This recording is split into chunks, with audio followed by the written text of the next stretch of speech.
What's up, everybody? My name is Brad, and today we're here for not really a book review, but more of a discussion or chat. But we're going to be talking about The Fall of the House of Usher by Edgar Allan Poe. This was the first story that we read in the month of Poe Read Along. For this month in January, we're doing one story each week, and the first one was, like I said, The Fall of the House of Usher. This was actually my first time ever reading or experiencing any of Poe's work. And overall, I think I really enjoyed it. I'm not super big on classics because of the old sort of outdated writing. A lot of it does go over my head, to be honest. Some parts in this one did go over my head a little bit. I think overall I really was able to grasp it. And Poe's writing style, it wasn't as old timey, I guess you could say. I don't really know another word for it, as some of the other classic stuff I've read. I was really able to discern a lot of what he was actually talking about, even though it's written in sort of an odd way for the way we write and read things nowadays. So I think I want to start off sort of a brief summary of the story, and then I'll get into sort of details about what I thought meant what and that kind of stuff. So spoilers ahead for The Fall of the House of Usher. If you haven't read it, go read it. The edition I have up here, it was only like 10 pages long. I'm sure it's free on the internet since it's such an old story. Definitely go read it, check it out, and then come back for the discussion. But a brief summary of the story. It starts out with our narrator arriving at the house of Usher. On the outside, he has received a letter from his childhood friend, Roderick Usher, to come visit him. Roderick seems to be sick, and he wanted to see his friend from when he was a boy. So the narrator, and I don't think the narrator was ever named. If he was, I missed it. But the narrator comes and visits his friend upon the request from the letter. And once he gets there, he sees that his friend looks drastically different than he remembers when they were children. He's sort of gaunt and looks sickly and pale, but he still sort of has the same, sparkle, this luster in his eyes that he's able to recognize him by. But he's utterly distraught, and it's just him and his sister. Roderick and his sister Madeline are the last two left in the Usher family line. And we come to find out that the Ushers, they were incestuous. So, it's the title of the story, The House of Usher, literally means, the house where the Usher family resides. But also the House of Usher is literally the Usher's house, because it's just that one family. The straight up family tree doesn't branch out. It was an incestuous family line, and that sort of plays into maybe the sicknesses that the brother and the sister might have. But what happens is the sister supposedly passes away, and Roderick wants to bury her in the tomb, or in one of the tombs or sort of crypt beneath the house, and it's actually beneath the bedroom of the narrator. He wants to keep her there for 2 weeks before they actually bury her in the ground. So about 2 weeks goes by, I believe. I'm not really sure what the time span is after they put her in the coffin and put her down in the crypt. There's this horrible storm outside, and this Roderick comes, opens the bedroom door to where the narrator is, asking if he's hearing this. He sort of throws open the windows, and the storm blows in. There are these sounds coming from within the house, and eventually the sister Madeline, she bursts into the room, sort of back from the dead, if you will, and she leaps upon her brother, causing him to die as well.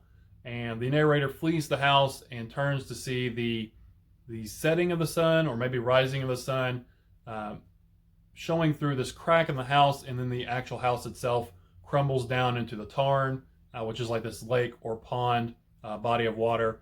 And that's basically the end of the story. What does all of this mean? Well, right from the get-go, the very opening of the story is our narrator laying eyes upon the house of Usher for the first time, and it's just described as this really oppressive, depressing, sort of frightening atmosphere. Even like the grounds around the house are sort of dead and dying. There's these white decayed trees. There's like moss covering parts of the house, sort of it's overgrown, and the windows sort of look like eyes. And the narrator, he looks down into this body of water, this tarn, to maybe see if the reflection isn't as bad as the actual house. But the reflection of the house seems to be just as bad. And there was something he described it as, and I don't remember the exact wording, but the facade of the house, it didn't look like it was actually decaying or dilapidated. It still looked structurally sound. Man, that's a hard word to say. Structurally sound. But he described it that it was like a piece of wood. The outside looked sturdy still, but the inside had rotted. It had rotted from within. And he described sort of this crack that runs down through the house, through the stones and whatnot. And it's just basically waiting to fall apart and crumble. There's two halves, split by this crack. And I think those two halves sort of represent the twins, Roderick and his sister Madeline. One on each half. And once they die at the end of the story, those halves split apart. Once they're split and away from each other, that causes the literal end to the line of Usher, the family line. They're the last of the line, and the falling of the house, the crumbling of the house as well. So I really like the title, The Fall of the House of Usher. Literally means the fall of the mansion where they live, but also the fall and the downfall and the end of the Usher line, because they were incestuous. There isn't anyone left, just this twin brother and sister pair.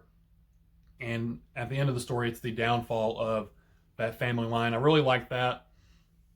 Also, and this was sort of some conversations we had on the Discord about it. Once the narrator goes into the house and is greeted by his friend Roderick, we're sort of talking, and the sister walks through the room, doesn't seem to notice the narrator has arrived, and it's supposedly the way the story was told that she dies that same night, the same night he arrived. So we sort of had a discussion with, was she actually already dead? Did he see her ghost pass through? Or did the brother actually bury her alive? And I'm leaning more towards him burying her alive, I believe.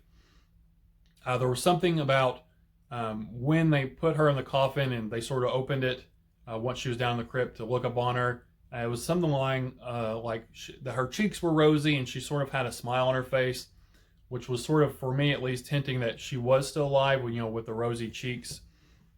And it seemed like the brother was afraid of her for some reason. I believe he was probably afraid of her because of the disease she had, and I don't think he wanted to contract that disease as well. But he was also a bit crazy, maybe schizophrenic, maybe split personality. He had some issues going on as well, and maybe both of their mental illnesses or physical diseases were because of this incestuous family history.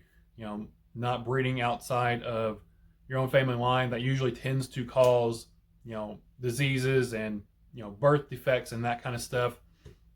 So I think he was afraid of his sister, but I think he also loved her. He was supposed to be them to get together to continue on the family line, but that didn't happen.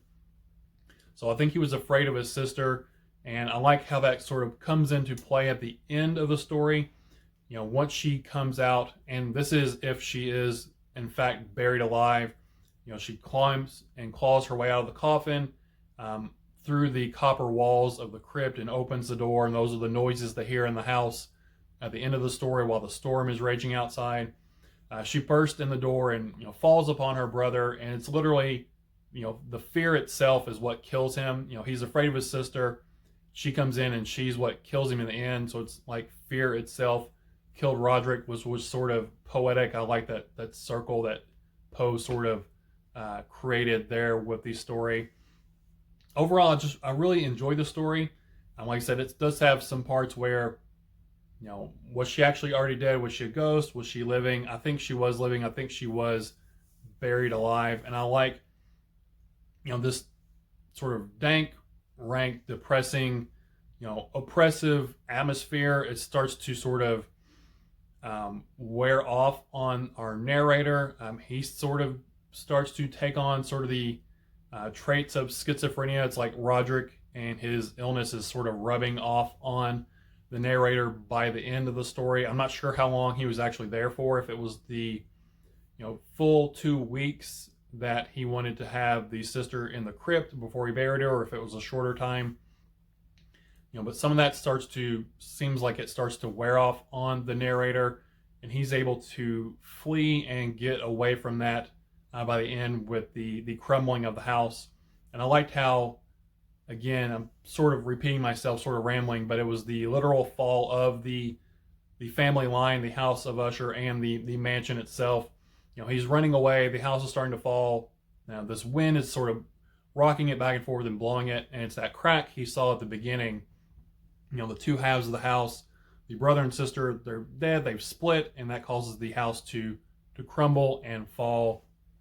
And the sun was rising, or the sun was setting, and that bright, red was shining through the sort of the storm clouds, and you could see it through the crack, and then the whole thing sort of crumbles. I really enjoyed the ending of the story. So those are my sort of rambling thoughts and ideas about my take on the fall of the House of Usher by Edgar Allan Poe. It was an enjoyable gothic horror story. I really like gothic horror stories, and even though it is sort of outdated writing style, I was able to discern and actually tell what was going on, and that was very enjoyable. My only, I guess, nitpick about Poe's writing is he has very long sentences. He'll have a bunch, and then he'll have a comma, and a bunch more, and another comma, and a bunch more. So he does sort of have these run-on sentences. But once you get into the flow of the story, that sort of, you get used to that aspect of it, and it didn't really bother me once I got used to expecting that was coming. I'm not really going to give it, well, I guess I will. I'm going to give it out of 10 because this isn't going up on Amazon or Goodreads. I think I'd give the story 7 out of 10. I did enjoy it. It was a great introductory, at least for me, to the writing of Edgar Allan Poe, and I'm looking forward to reading more. I think, I might be wrong, but I think next week, or when you're watching this following week, is we're going to be reading The Masque of the Red Death. And I'll have for sure the schedule down in the description. If you'd like to join in on the Month of Poe read along, also the link to the Discord if you want to join in on that. We had a really great discussion for this story over on Discord, and hoping the other stories lend to the same types of discussions. Well, that's all I have for you guys today. Again, this has been my sort of rambling thoughts and ideas about the Fall of the House of Usher by Edgar Allan Poe. If you've read it, let me know down in the comments if you sort of agree with my take on the story, if you think something different. Let's have that discussion down in the comments. But that's all I have for you guys today. So hope you all have a good rest of your Sunday afternoon. Again, my name is Brad, and I'll talk to you all later. Bye.